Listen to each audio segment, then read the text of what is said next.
할렐루야. 고난주간 오늘 수요 찬양 예배 하나님께 드립니다. 주님 앞에 우리 온 마음과 뜻과 정성을 다해서 하나님 앞에 드리고 주님을 경배하고 찬양하는 이 시간 되기를 소망합니다. 우리 다 함께 기도하겠습니다.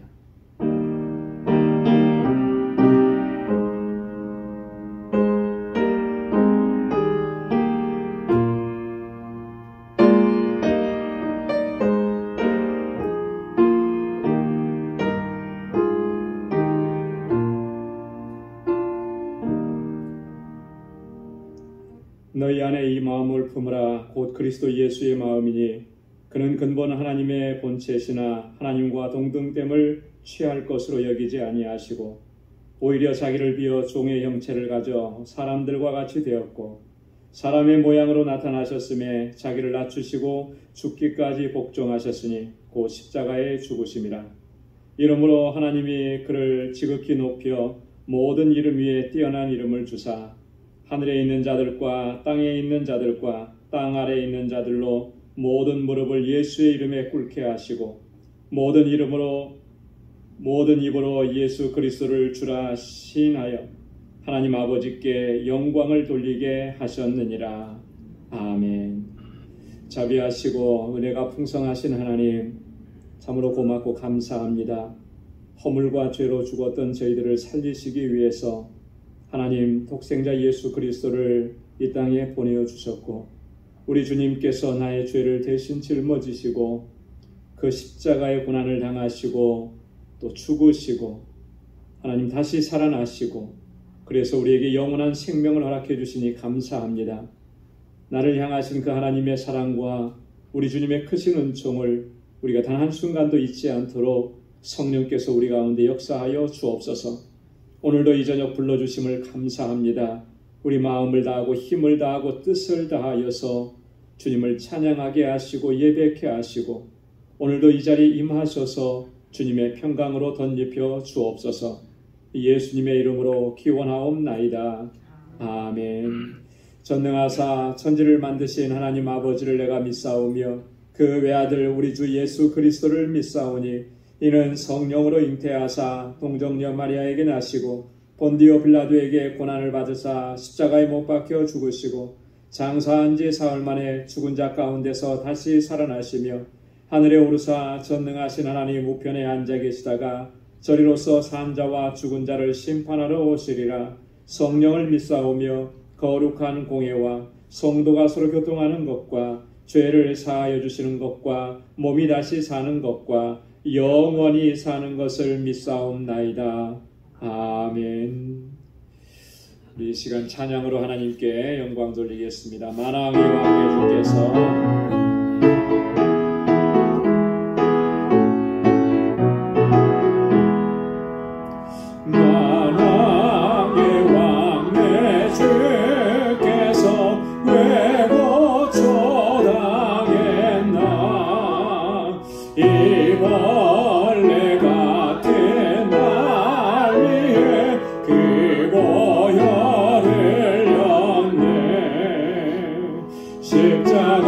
십자가 내가 처음 볼 때에 나의 맘에 큰 고통 사라져 오늘 믿고서 내 눈 밝았네 참 내 기쁨 영원하도다 주 십자가 못 박힘은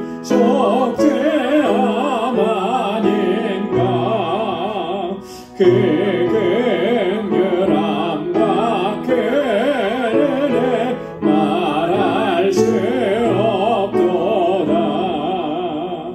십자가 내가 처음 볼 때에 나의 맘에 큰 고통 사라져 오늘 믿고서 내 눈 밝았네 참 내 기쁨 영원하도다 늘 울어도 그 은혜에 다 갚을 수 없네 주님께 몸 바쳐서 주의 이름 쓰리. 십자가 내가 처음 볼 때에 나의 맘에 큰 고통 사라져.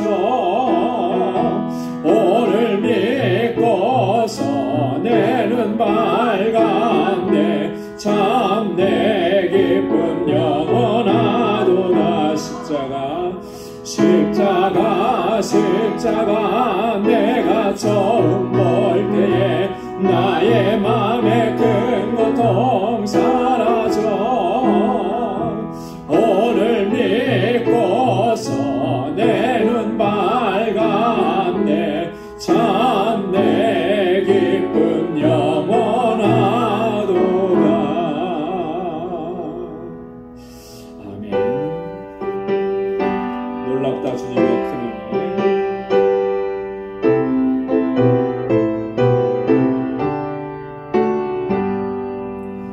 놀랍다 주님의 큰 은혜. 우리의 죄를 속하시려 갈보리 십자가 위에서 어린 양 보혈을 흘렸네. 주의 은혜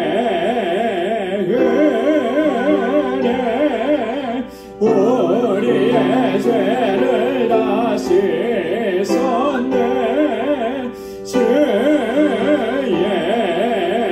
은혜 우리의 죄를 다 씻었네. 죄악은 성난 파도같이 우리 영혼을 위협하나 헤아릴 수 없는 주네. 십자가에서 나타냈네. 주의 은혜 우리의 죄를 다 씻었네. 주의 은혜 우리의 죄를 다 씻었네. 죄악에 물든 영혼들을 주께서 피로 씻으시네. 지금도 흐르는 그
예수로 나의 구주 삼고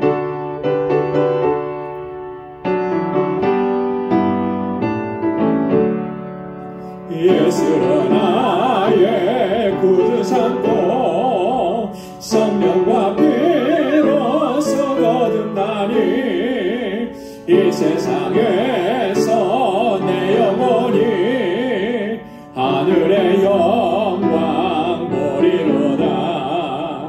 이것이 나의 간증이요 이것이 나의 찬송일세. 나 사는 동안 끊임없이 구주를 찬송하리로다. 온전히 주께 맡긴 내 영 사랑의 음성을 듣는 중에 천사들 왕래하는 것과 하늘의 영광 보리로다. 이것이 나의 간증이요 이것이 나의 찬송일세. 나 사는 동안 끊임없이 구주를 찬송하리로다. 주 안의 기쁨 누림으로 마음의 풍랑이 잔잔하니 세상과 나는 방법 없고 구속한 주만 보이도다. 이것이 나의 간증이요 이것이 나의 찬송일세. 나 사는 동안 끊임없이 구주를 찬송하리로다. 이것이 나의 간증이요 이것이 나의 간증이요 이것이 나의 찬송일세. 나 사는 동안 끊임없이 구주를 찬송하리로다.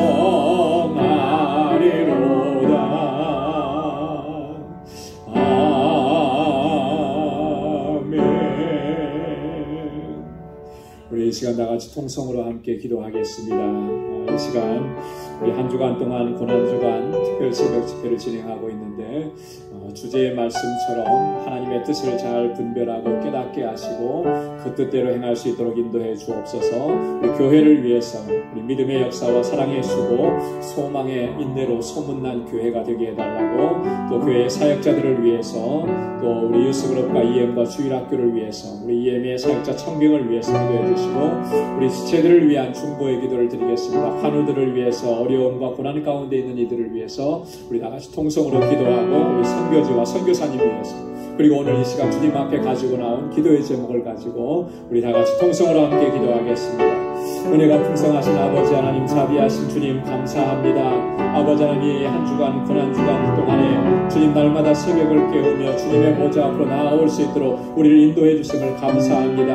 나를 사랑하시고 나를 구속하시고 아버지 하나님, 나를 구원하시는 그 하나님의 놀라우신 사랑과 우리 주님의 그 은혜 늘 기억할 수 있도록 도와주시고, 날마다 이 구속의 은혜가 내 안에서 새로워지고 아버지 하나님, 그래야 주님의 주시는 능력으로 승리하며 하나님의 뜻대로 행하며 믿음의 길을 걸어가는 저희들 되게 하여 주옵소서. 오 하나님 아버지, 이 시간 간절히 말하고 구원하는 것, 우리 방주교회를 주님 세우시고 여기까지 인도해 주시니 감사합니다. 믿음의 권속들을 아버지 불러 모아주시고 한 마음 한 뜻으로 주님을 같이 섬길 수 있도록 은혜 주심을 감사합니다. 아버지 하나님, 이 공동체가 정말 하나님께서 기뻐하시는 귀한 믿음의 공동체가 되도록 도와주옵소서.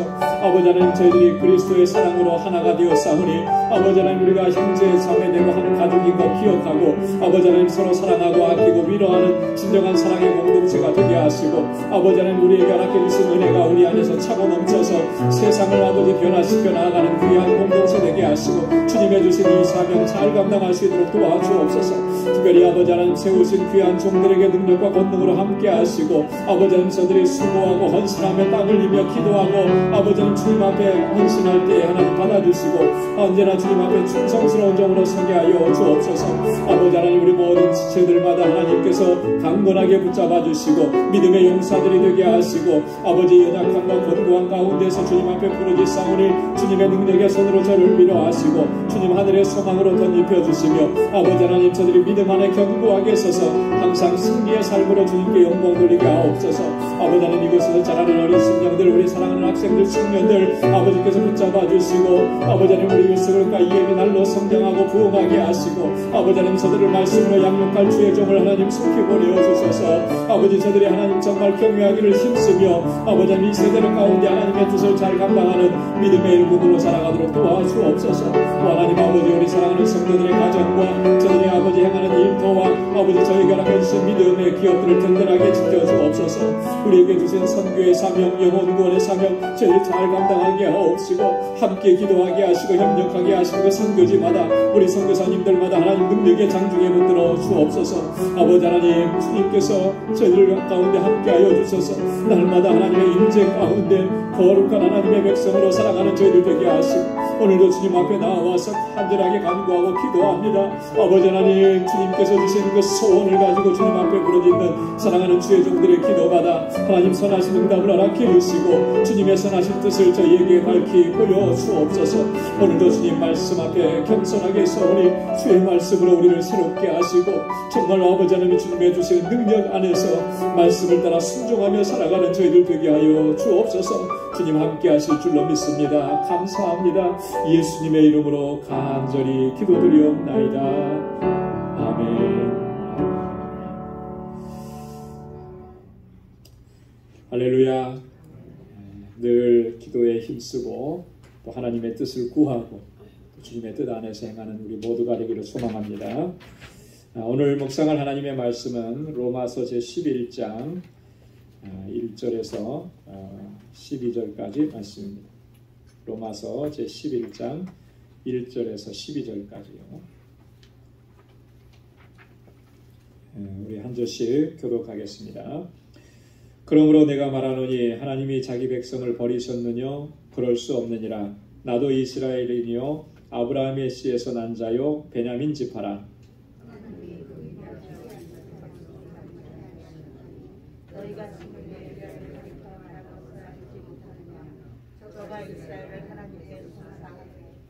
주여 저희가 주의 선지자들을 죽였으며 주의 제단들을 헐어버렸고 나만 남았는데 내 목숨도 쳤나이다 하니 저에게 하신 대답이 무엇이며 내가 나를 위하여 바알에게 무릎을 꿇지 않는 사람 7천을 남겨두었다 하셨으니 그런즉 이와 같이 이제도 은혜로 택하심을 따라 남은 자가 있느니라.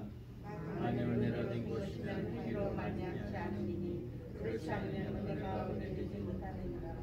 그런즉 어떠하뇨? 이스라엘이 구하는 그것을 얻지 못하고 오직 택하심을 입은 자가 얻었고 그 남은 자들은 완악하여졌느니라. 기록된 바 하나님이 오늘날까지 저에게 경외한 신령과 보지 못할 눈과 듣지 못할 귀를 주셨다는 것 같으니라. 또 다윗이 가로되 저희 밥상이 올무와 덧과 거치는 것과 보응이 되게 하옵시고 저희 눈은 흘려보지 못하고 저희 등은 항상 붓게 하옵소서. 그러므로 내가 말하노니 저희가 넘어지기까지 실족하였느냐? 그럴 수 없느니라. 저희의 넘어짐으로 구원이 이방인에게 이르러 이스라엘로 식인하게 함이니라. 저희의 넘어짐이 세상에 부여함이 되며 저희의 실패가 이방인에 부여함이 되거든 하물며 저희의 충만함이요. 아멘. 우리 로마서 제11장은 로마서 9장에서부터 11장까지 요 세 장에 걸쳐서 바울이 그 이스라엘 백성들을 향한 하나님의 특별한 주권적인 그런 섭리와 역사하심 이런 부분들에 대해서 이야기하는데 그 마지막 부분에 이제 해당하는 내용입니다. 그 앞에 9장하고 10장에서는 바울이 그 자기 동족 이스라엘의 구원을 위해서 그 간절함이 있다라고 하는 것을 얘기했고 또 저들이 저렇게 된 것은 하나님의 의를 쫓지 않고 자기의 의를 쫓아가다가 결국 하나님의 의에 복종하지 않은 이런 상태가 되어서 정말 복음에 순종하지 않고 복음에 복종하지 않고 믿음으로 나아오지 않게 돼서 그래서 마치 버림받은 것처럼 그렇게 되어버렸다라고 하는 것을 이야기했죠. 그러나 오늘 이 11장에 와서는 그러면 하나님께서 완전히 그들을 버리신 거냐라고 하면 그렇지 않다라고 하는 것을 이야기하는 거예요. 그렇다고 해서 하나님께서 이스라엘 민족을 이렇게 어떤 전체로 다 구원하신다라고 하는 그런 개념도 아닌 것입니다. 그래서 오늘 본문에 보면은 남은 자라고 하는 그런 표현이 나와요. 그래서 다 이스라엘이 다 이렇게 하나님을 배반한 것 같지만 그러나 그 중에도 하나님께서 남겨두신 자들이 있다라고 하는 것. 그래서 하나님의 구원의 섭리와 역사는 이렇게 하나님의 은혜에 따라서 하나님의 택하심에 따라서 남겨진 자들이 택하심을 입은 자들이 마침내 하나님의 구원에 이르게 된다라고 하는 것을 이 11장을 통해서 이야기합니다. 그래서 이스라엘이 그렇게 하나님을 거부했지만 그래도 끝까지 믿음으로 사는 사람들이 있다는 거죠. 그들을 향하신 하나님의 그 예정, 이미 하나님께서 그들을 예정하셨고 그들을 구원으로 인도하신다라고 하는 중요한 그런 어떤 교리, 중요한 하나님의 구원의 섭리를 오늘 본문을 통해서 이야기합니다. 그래서 오늘 본문을 통해서 우리가 좀 자세하게 살펴보겠습니다. 1절부터 5절까지는 하나님이 자기 백성을 버리셨느뇨? 그럴 수 없느니라 이렇게 얘기하죠. 그 다음에 6절부터 10절까지는 은혜로 택하심을 입은 자들이 있다라고 하는 것을 이야기합니다. 그리고 마지막으로 11절, 11절에서 하나님의 놀라우신 섭리와 역사를 얘기해 주는데 저들이 넘어지기까지 실족하였느냐? 그럴 수 없느니라. 다시 한번 그럴 수 없다고 이야기하죠. 자, 그럼 먼저 1절부터 5절까지 하나님이 자기 백성을 버리셨느냐? 하나님께서는 택하신 백성을 버리시지 않으셨다라고 하는 것을 이야기합니다. 근데 그 증거로 바울이 두 가지 증거를 얘기해요. 뭐냐면 첫째는 바울 자신을 통해서 나를 보면 하나님께서 유대인들을 이스라엘 민족을 다 버리신 거 아니다라고 하는 것을 알 수 있다라고. 여러분 바울이 어떤 사람이었습니까? 그는 철저한 바리새인이었잖아요, 그죠? 그는 정말 하나님께 열심히 있었다고 자부했었습니다. 그리고 당시에 예수 믿는 사람들 그리스도인들이죠. 그 그리스도인들과 그리스도의 교회를 핍박하기 위해서 그가 얼마나 열정적이었는지 바울을 아는 사람들은 다 아는 거예요. 그랬던 나인데 하나님께서 나를 구원해 주시지 않았냐, 내게 은혜 베풀어 주시지 않았느냐, 그 얘기를 하는 겁니다. 1절 하반절에 보면 나도 이스라엘인이요 아브라함의 씨에서 난 자요 베냐민 지파라. 나는 뼛속부터 유대인이고 이스라엘 족속이었다라고 하는 거예요. 그죠? 여기에 더해서 다른 곳에서는 바울이 그렇게 얘기했죠. 나는 바리새인 중에 바리새인이었다. 이렇게 얘기하잖아요. 그런 나도 하나님께서 꺾으시고 하나님께서 나를 구원해 주시지 않았느냐라고 하는 거예요. 그러니까 이런 사실들을 통해서 이스라엘 백성들이 유대인들이 다 버려진 것이 아니라는 것을 바울이 증거하는 겁니다. 나를 보면 알 수 있지 않느냐. 이 유대인들 가운데에서도 이렇게 하나님을 배반하고 복음을 거부하는 사람들 가운데에서도 분명히 남은 자가 있고 그들은 마침내 이 하나님의 구원의 은혜를 누리게 될 것이다 라고 하는 것을 증거하는 거예요. 자, 두 번째로는 누구를 통해서 증거하느냐 하면 엘리야에게 주신 하나님의 말씀을 근거로 해서 그렇게 얘기합니다. 여러분 2절부터 4절까지 하나님께서 엘리야에게 주신 말씀들. 자, 2절 상반절에 보면 하나님이 그 미리 아신 자기 백성을 버리지 아니하셨나니 그랬습니다. 여러분 이 말씀이 굉장히 중요한 내용이에요. 하나님이 그 미리 아신 자기 백성을 버리지 아니하셨나니. 여러분 미리 아셨다라고 하는 것은 우리가 한문으로 뭐라 그러죠? 예지라고 그러잖아요. 그죠? 예지. 미리 아셨다. 이미 아셨다라고. 그리고 또 미리 정하셨다는 말은 뭐라 그래요? 예정이라 그래요. 그죠? 여러분 하나님의 구속의 역사 가운데 이 예지 예정은 굉장히 중요한 겁니다. 그래서 예지 예정은 함께 묶여져서 가요. 하나님께서 미리 아시고 다 미리 정하셨다. 우리를 하나님의 백성, 하나님의 자녀로 정하실 때 여러분 언제 정하셨을 것 같습니까? 우리가 이 땅에 태어나는 순간에 정하셨을까요? 아니면 어머니 뱃속에 있을 때 정하셨을까요? 성경이 우리에게 증거하는 것은 창세 전에 하나님께서 우리를 택정하셨다고 그렇게 말씀합니다. 에베소서 1장에 보면. 내가 태어나지도 않았는데, 내가 이 세상에 존재하지도 않았는데, 나라는 존재 자체가 없었는데 이미 하나님의 미리 아심과 미리 정하심 속에 나의 구원이 포함되어 있었다라고 하는 거예요. 바울이 증거하는 것입니다. 성경이 우리에게 증거하는 거예요. 그게 하나님의 구원의 섭리고 역사라고 하는 거예요. 이게 얼마나 놀라운 일이냐. 그렇잖아요. 우리가 누군가를 존재하지도 않는 것을 존재한 것처럼 알고 있는 것, 그런 게 우리가 있습니까? 없어요, 이 세상에는. 그죠? 존재하지 않는 걸 우리가 어떻게 알 수 있겠어요? 근데 하나님은 그렇게 하실 수 있는 거죠. 우리의 구원이 그런 하나님의 섭리와 역사 가운데서 이루어졌다라고 하는 것을 얘기하는 거예요. 그래서 이 하나님께서 미리 아셨다라고 하는 것은 하나님께서 우리를 구원하시는 구원의 섭리와 과정들이 있는데 그 첫 번째 시작이 되는 거예요. 그러니까 이미 미리 아셨다는 것 자체가 우리를 구원하셨다는 말과 같은 거예요. 자, 그렇기 때문에 미리 아신 자기 백성을 버리시겠느냐? 하나님의 구원의 계획과 섭리 속에 있는데 여러분 하나님의 구원하심은 완전하잖아요. 그죠? 그렇기 때문에 하나님은 결코 버리시지 않는다라고 하는 거예요. 어떤 경우에는 보면 그런 것 같아요. 저 사람 신앙생활 하는데 정말 제대로 신앙생활 하는 것 같지 않고 과연 정말 저 사람이 구원받은 사람이 맞을까? 라고 우리가 퀘스천을 붙이는 그런 경우들도 있어요. 그런데 과연 하나님께서 정말 그를 예정하시고 택정하시고 부르신 사람이라면 하나님의 그 부르심과 구원은 실패하지 않는 거예요.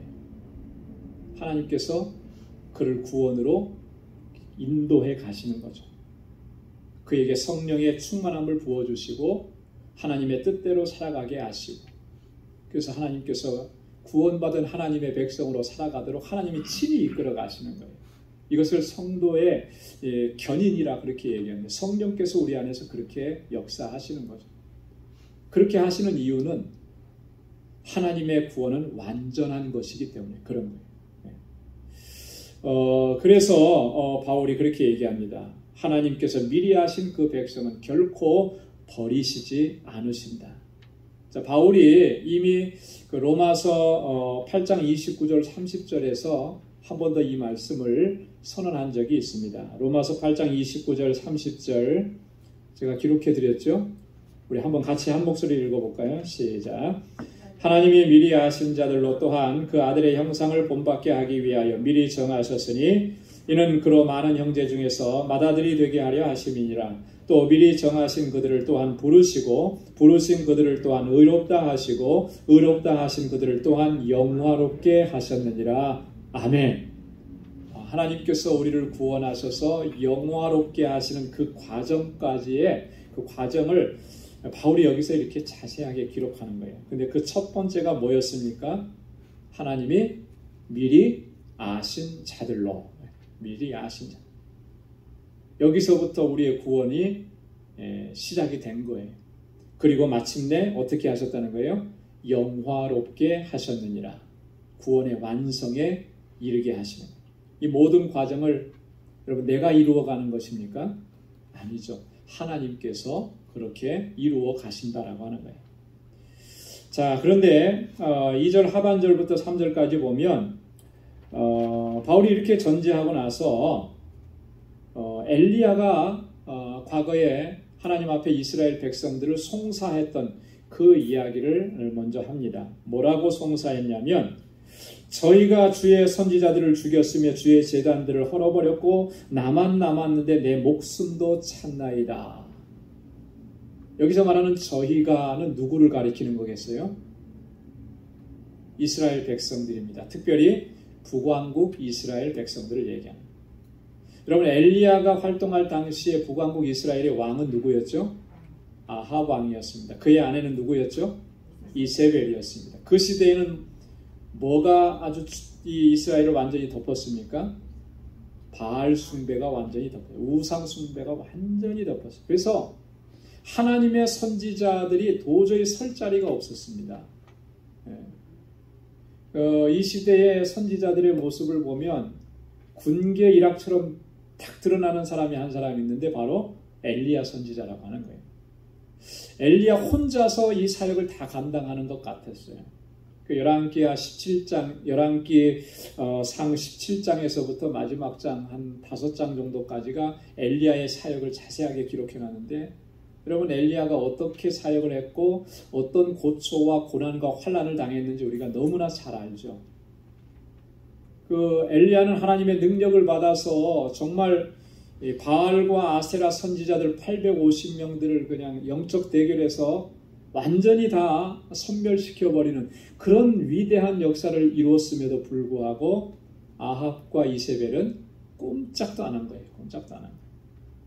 그 정도의 어떤 역사였으면 이스라엘이 변화되고도 남았을 텐데, 그죠? 그런 하나님의 능력과 역사를 봤으면 아합이 완전히 꼬꾸라졌을 텐데 그러지 않더라는 거죠. 오히려 더 기세가 등등하고 오히려 엘리야를 죽이려고 사람들을 보내서 풀고 붙잡아 오려고 하고, 그러니까 엘리야가 어떻게 해요? 도망을 가잖아요. 그죠? 광야길을 거쳐서 도망을 가서 나중에 그 로뎀 나무 아래 앉아가지고 하나님 앞에 그렇게 하소연하는 거예요. 그래서 지금 여기 바울이 기록하고 있는 이 말씀은 열왕기상 19장 4절에 있는 그런 말씀을 인용하는 것입니다. 거기서 엘리야가 그렇게 얘기하죠. 스스로 광야로 들어가 하룻길쯤 행하고 한 로뎀 나무 아래 앉아서 죽기를 구하여 가로되 여호와여 넉넉하오니 지금 내 생명을 취하소서. 나는 내 열조보다 낫지 못하나이다. 어쩌면 지금 엘리야도 지금 낙심하고 어쩌면 탈진해 있는 이 정도인데도 꼼짝도 안 하는 모습을 보니까 더 이상 내가 할 수 있는 일이 없다라고 그렇게 판단이 되었을 거예요. 자, 그때 모습을 생각하면서 바울이 지금 얘기하는 거예요. 저들이 주의 선지자들을 다 죽였습니다. 그렇잖아요?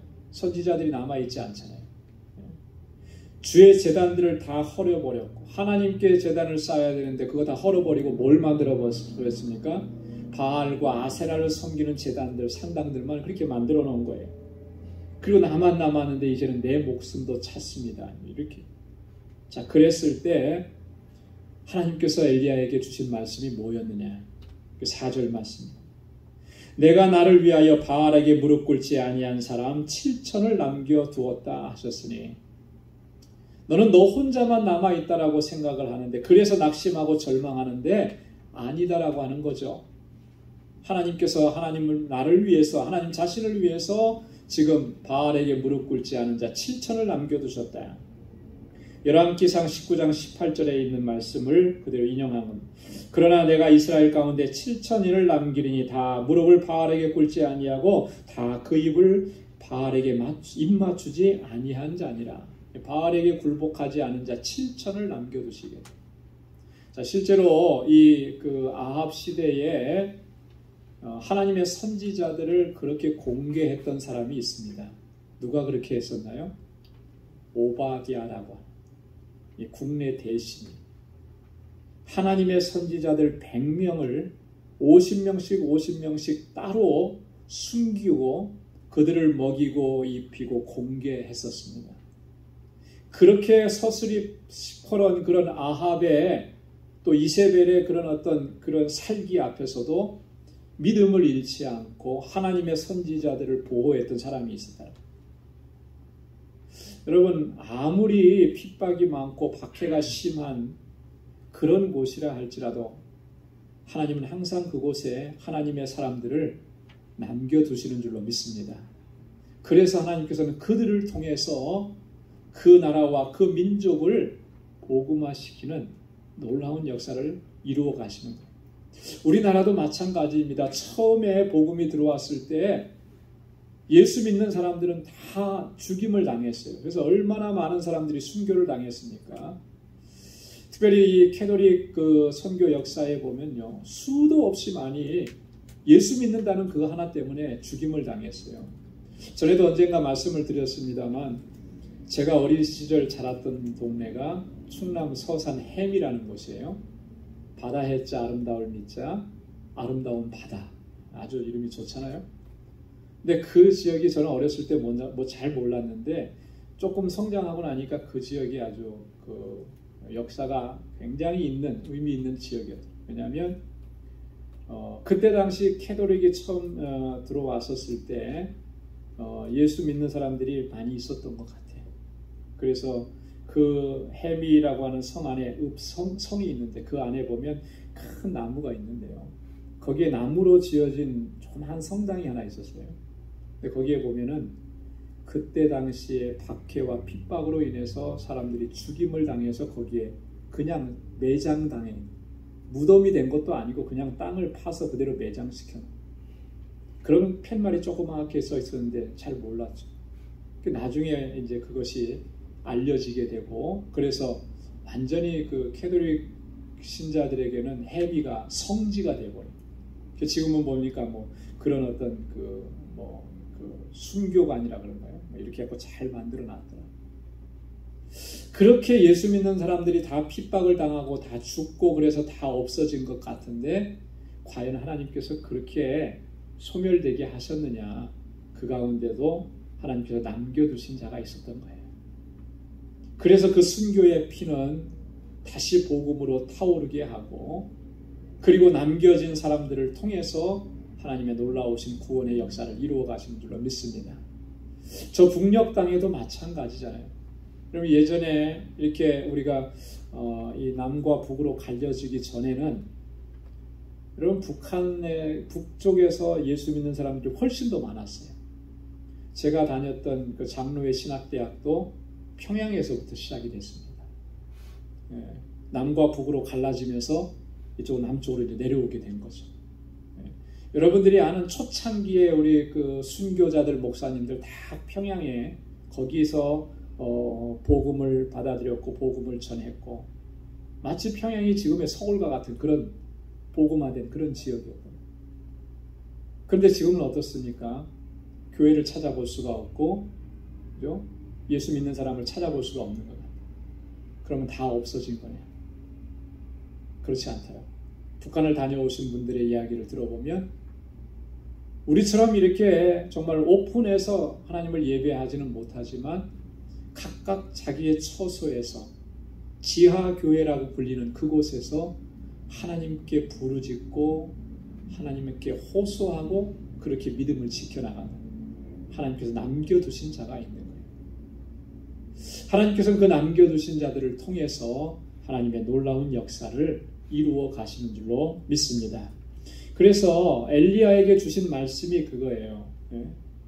하나님께서 7,000일 바알에게 무릎 꿇지 아니한 자, 바알에게 입 맞추지 아니한 자 7,000일을 내가 남겨두었다.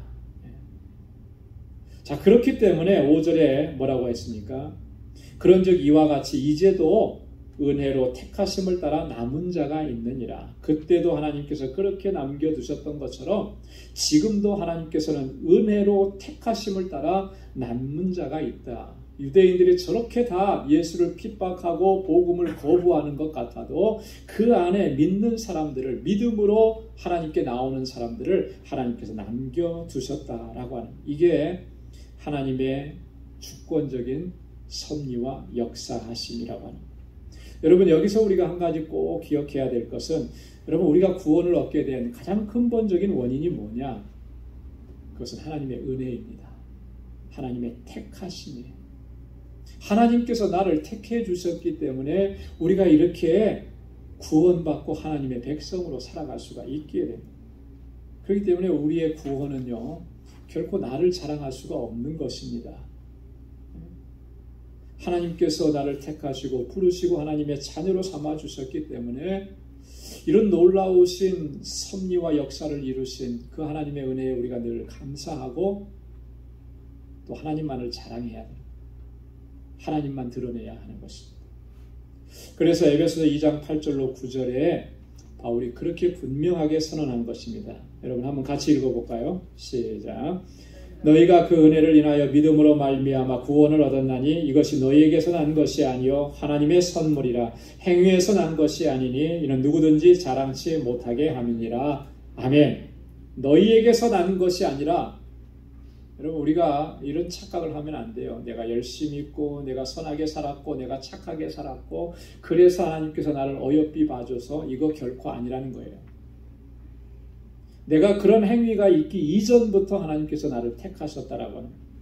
그래서 우리의 구원은 은혜이고 하나님의 선물인 거예요. 행위에서 난 것이 아니기 때문에 자랑할 수 없다. 누구도 자랑하지 못하게 하죠. 여러분 내가 행해서 내가 어떤 결과를 내서 내가 어떤 공로를 쌓아서 어떠한 일들을 이루었다면 그거 자랑할 만하죠. 그죠? 내가 한 것이니까. 그렇지 않겠어요? 자, 그런데 나를 구원하신 그 하나님의 은혜 안에 내가 한 일이 뭐가 있느냐는 거예요. 없다라고 하는 거예요. 그렇기 때문에 우리는 그것을 마치 내가 이룬 것처럼 자랑할 수 없다라고. 자, 그 다음에 이제 우리 두 번째 6절부터 10절까지 은혜로 택하심을 입은 자에 대한 이야기를 하는데요. 자, 은혜는 행위로 말미암지 않는다. 6절에서 그렇게 말씀합니다. 그렇죠? 만일 은혜가 행위로 말미암는 것이라면 그것은 은혜가 되지 못하는 거예요. 여러분 은혜가 뭐라 그랬어요? 하나님의 선물이라 그랬죠. 그죠? 선물은 뭡니까? 거저주는 거잖아요.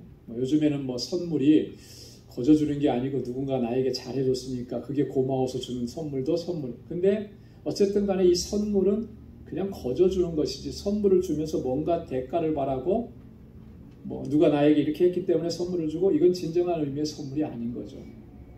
은혜가 선물이라고 하는 것은 거저준 것이에요. 거저주시.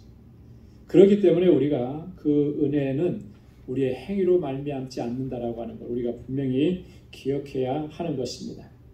자, 구원의 은혜는 그러면 어떻게 임하느냐? 7절에 보니까요. 오직 택하심을 입은 자가 얻는다. 그죠? 내 행위로 말미암지 않고 택하심을 입은 자. 여러분 내가 주님 하나님 앞에 택하심을 입기 위해서 뭐 한 거 있습니까? 할 수 없죠. 그죠? 한 게 전혀 없어요. 그럼에도 불구하고 하나님은 나를 택해 주셨다라고 하는 거예요. 7절에 보니까 그런즉 어떠하뇨? 이스라엘이 구하는 그것을 얻지 못하고 오직 택하심을 입은 자가 얻었고 그 남은 자들은 완악하여졌느니라. 자, 여기 보니까 이스라엘이 구하는 그것을 얻지 못하고, 자, 유대인들이 구하는 그것, 그게 뭐였겠습니까? 구했는데 그거 얻지 못했다 그랬어요. 유대인들이 구하는 것은 뭐였죠? 행위 구원이었어요. 그죠? 율법을 철저하게 지켜 행하면서 그 행위로 말미암아 내가 의롭다함을 얻는 것. 그리고 자신들은, 특별히 바리새인들은 나는 율법을 철저하게 지켰기 때문에 하나님께서 나는 의롭다고 여겨주시는, 나는 의로운 자다라고 하는 그런 자부심이 바리새인들에게는 있었어요. 몇 번 강조해서 말씀드리지만 율법을 온전하게 행할 수 있는 사람이 과연 있느냐? 없다라고. 그죠? 그럼에도 불구하고 바리새인들은 그렇게 생각을 했다라고 하는 거예요. 그런데 지금 바울이 뭐라 그래요? 이스라엘이 구하는 그것을 얻지 못하고 그렇게 힘썼잖아요. 율법을 행해서 내가 의롭다함을 얻게 되겠다. 근데 그러나 그 의는 얻지 못했다라고 합니다. 오직 누가 얻었다 그랬습니까? 택하심을 입은 자가 얻었다. 택하심. 여러분 하나님의 택하심을 입은 자가 의롭다 하심을 얻는 것이죠. 하나님의 택하심이 없이 의롭다함을 얻을 수 있는 사람은 아무도 없는 거예요. 그죠? 그래서 이 하나님의 택하심이라고 하는 건 얼마나 귀한 것인지 모르고, 또 하나님께서 나를 그렇게 택해 주셨다라고 하는 것이 얼마나 감격스러운지, 하나님 택해 주셔서 오늘 우리가 이 자리에 서서 이렇게 하나님을 찬양하고 하나님 예배하고 주님을 섬기게 된 이 은혜에 대해서 우리가 늘 감사하고 늘 하나님을 찬양해야 할 줄로 믿습니다. 이스라엘 백성들이요, 앞에서도 얘기했습니다. 로마서 10장 3절에서 그들이 왜 그토록 얻으려고 했는데 얻지 못했나? 그들은 하나님의 의를 모르고 자기 의를 세우려고 힘써서 하나님의 의를 복종치 아니했기 때문이다. 하나님의 의를 모르는 거예요. 여러분, 하나님의 의는 어떤 거죠? 뭐가 하나님의 의였습니까? 하나님의 의는 이거예요. 예수 그리스도의 십자가 구속의 사건을 통해서 죄인을 구원하시는 그 하나님의 섭리와 계획, 그것이 바로 하나님의 의예요. 다른 것으로 의롭다함을 얻게 하시는 것이 아니라 오직 무엇을 통해서? 예수 그리스도의 십자가 구속의 사건을 통해서만 의롭다 하심을 얻게 하시는 그런 하나님의 섭리 역사, 그게 하나님의 의입니다. 그런데 지금 이스라엘 유대인들은 뭐예요? 그 예수께서 이루신 그 놀라우신 구속의 은혜를 믿지 않잖아요. 거부해버렸잖아요. 그리고 끝까지 자기들이 붙잡았던 게 뭐예요? 자기 의를 세우려. 자기 의를 세우려. 자기 공로, 자기의 행위, 내가 하나님의 선민이라고 하는 선민의식, 이런 것만 붙잡고 살아가다가 결국에는 하나님의 의를 복종하지 않은 거예요. 예수 그리스도의 복음을 거부해요. 그랬기 때문에 그들의 남은 자들은 어떻게 됐다는 거예요? 완악하여졌느니라. 바울이 그렇게 얘기하는 것입니다. 이미 그 이스라엘 백성들의 이러한 완고하고 완악한 심령은 이미 과거의 구약시대의 성경을 통해서 이미 선언되어지고 말씀이 되어졌다고 하는 것을 얘기합니다. 8절에서부터 10절까지. 자, 그래서 8절 말씀에 보니까 기록된 바 하나님이 오늘날까지 저희에게 혼미한 심령과 보지 못할 눈과 듣지 못할 귀를 주셨다 함과 같으니라. 이 말씀은 이사야 29장 10절 말씀과 신명기 29장 3절 4절 말씀을 바울이 좀 인용해서 지금 정리해서 얘기하는 건데요. 여러분, 과거의 이스라엘 백성들을 한번 우리가 잘 알고 있습니다. 한번 떠올려 보면, 여러분, 하나님께서 이스라엘 백성들에게 얼마나 많은 일들을 행하셨어요, 그죠? 얼마나 놀라운 일들을 행하셨습니까? 하나님께서 이스라엘을 구원해 주실 때 얼마나 정말 그 하나님의 권세와 능력으로 그들을 구원해 주시고 은혜를 베풀어 주셨어요. 그들은 그 하나님께서 행하신 일들을 다 봤습니다. 다 목도했어요. 하나님께서 베푸신 그 큰 이적과 기사들 다 봤습니다. 그런데 깨닫지 못하는 거예요. 보기는 봤는데 그들이 이 심령 속에 감격이 없는 거죠. 하나님께서 베푸신 그 놀라운 역사가 얼마나 위대하고 감격적인지를 깨닫지 못하고 감사하지 못하고 오히려 불평하고 원망하고, 자, 그런 모습들이 마치 그들 안에 혼미한 심령, 보지 못하는 눈, 듣지 못하는 귀를 가지고 있는 것 같다라고 하는 거죠. 여러분, 우리가 신앙생활 하면서 이런 상태가 되는 것은 가장 불행한 상태가 없어요. 그죠? 하나님께서 내 인생 가운데, 나의 삶 가운데 얼마나 놀라운 일들을 행해 주셨는데, 그것이 얼마나 고귀하고 값지고 얼마나 귀하고 감격적인 것인지를 우리가 그걸 깨닫지 못하고 보지 못한다면 우리도 지금 여기서 말씀하고 있는 이스라엘 백성들과 다를 바가 없는 거예요. 너무나 안타까운 거죠. 여러분, 우리가 지금 이 자리에 서 있는 거, 지금까지 우리의 살아온 모든 삶, 하나님의 은혜고 하나님의 역사고 하나님의 놀라우신 손길이에요. 우리가 그것을 항상 바로 볼 수 있어야 되고, 그 은혜에 대한 감격을 항상 이 가슴 속에 담고서 그리고 하나님을 찬양하고 하나님을 섬겨야 할 줄로 믿습니다. 그래서 이 감격이 있으면 주님의 일을 감당하는 게 그게 힘든 일이 아니에요. 그렇죠? 근데 전에도 말씀드린 것처럼 이 감격이 사라지면 모든 것이 다 힘들고, 그죠? 모든 것이 다 고통스럽고 절망스럽고 이렇게 되는 거예요. 자, 9절과 10절 말씀에 보면 다윗을 통해서 말씀하신 걸 또 이야기합니다. 또 다윗이 가로되 저희 밥상이 올무와 덫과 거치는 것과 보응이 되게 하옵시고 저희 눈은 흐려 보지 못하고 저희 등은 항상 굳게 하옵소서 하였느니라. 이 말씀은 시편 69편 22절 23절을 인용한 것인데요. 바울이 다윗이 그의 대적자들을 향해서 특히 반역을 일으키는 그 대적자들을 향해서 저들이 저렇게 되길 원합니다. 이런 간구를 하는 그런 기도의 내용인데 바울은 지금 그 말씀을 가지고 오면서 이렇게 얘기하는 거예요. 하나님의 은혜에 대해서 감사할 줄 모르고 하나님의 그 놀라우신 섭리를 깨닫지 못하게 되면 결국 이런 모습이 될 수밖에 없다라고 하는 거죠. 올무와 덫과 거치는 것과 보응이 돼 눈이 흐려져서 보지 못하게 되고 등이 굽어져서 정말 그 절망과 좌절 속에 있을 수밖에 없는 그런 상태가 될 수밖에 없다라고 하는 것을 이야기하는 것입니다. 자, 그런데 여기까지 보면은 참 절망적이고 처참하잖아요. 이스라엘은 완전히 다 멸망을 당하는 것 같잖아요. 자, 그런데 11절과 12절에서 바울이 이렇게 얘기하죠. 이스라엘이 정말 넘어지기까지 실족하였느냐? 그럴 수 없느니라. 이스라엘의 실족 속에 담겨져 있는 하나님의 놀라우신 섭리와 목적이 있다라고 하는 것을 바울이 또 한번 증거합니다. 여러분, 이스라엘이 넘어지고 실패한 것은 전체가 다 그렇게 된 게 아니라 앞에서는 뭐라 그랬어요? 그 중에도 남은 자가 있다라고 말씀을 드렸잖아요. 자, 그러면 과연 이스라엘의 이런 넘어짐은 어떤 하나님의 섭리와 경륜이 있는 것인가?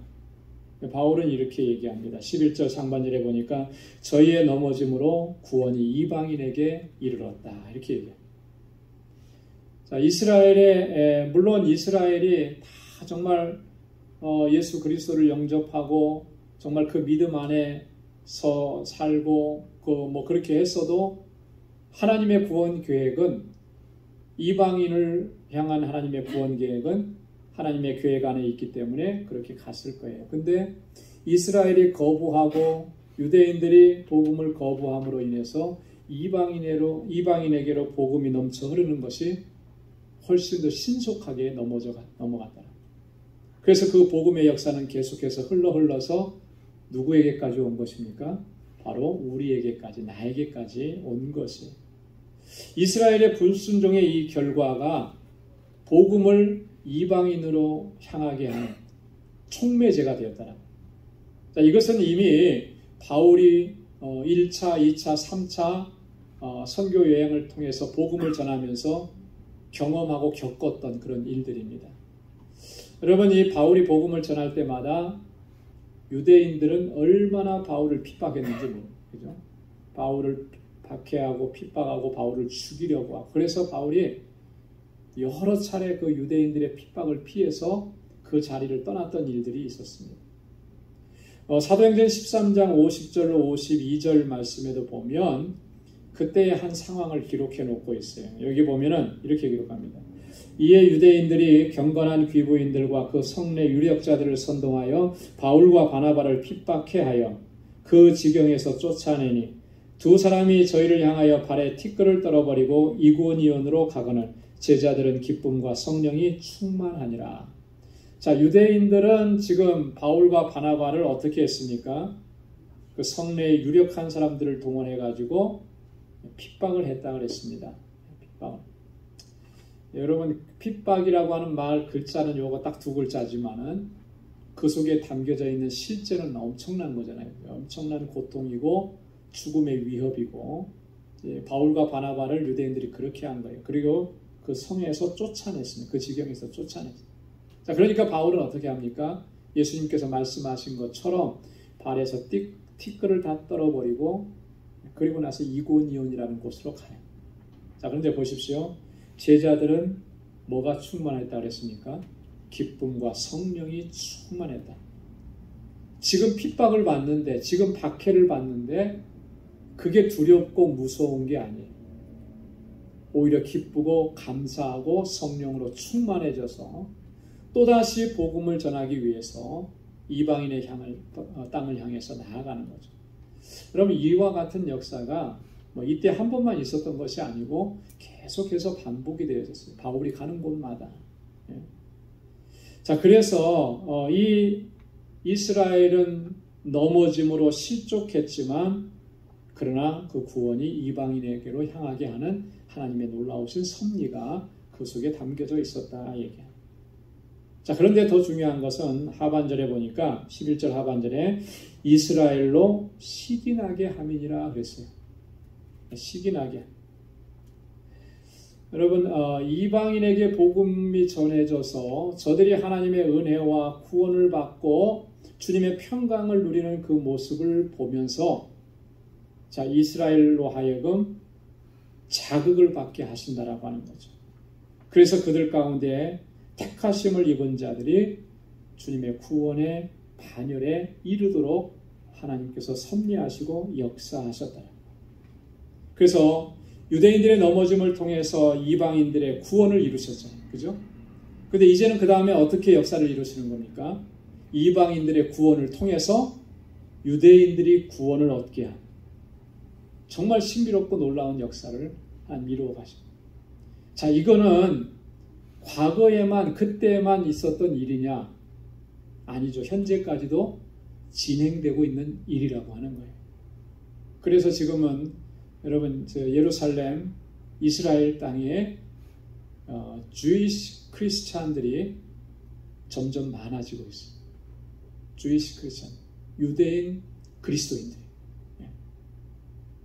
유대인들 가운데에도 전통적인 유대인들 가운데에도 지금까지는 예수를 부인하고 예수를 믿지 않았다가 그들이 복음을 받아들이는 거죠. 그들이 복음을 받아들이고 예수님을 믿고 하나님을 찬양하는 거예요. 자, 그런데 이 주이시 크리스찬들이 어떻게 하냐면요. 마치 바울과 같이 자기 동족의 구원을 위해서 예루살렘으로 이스라엘 땅으로 들어가는 거예요.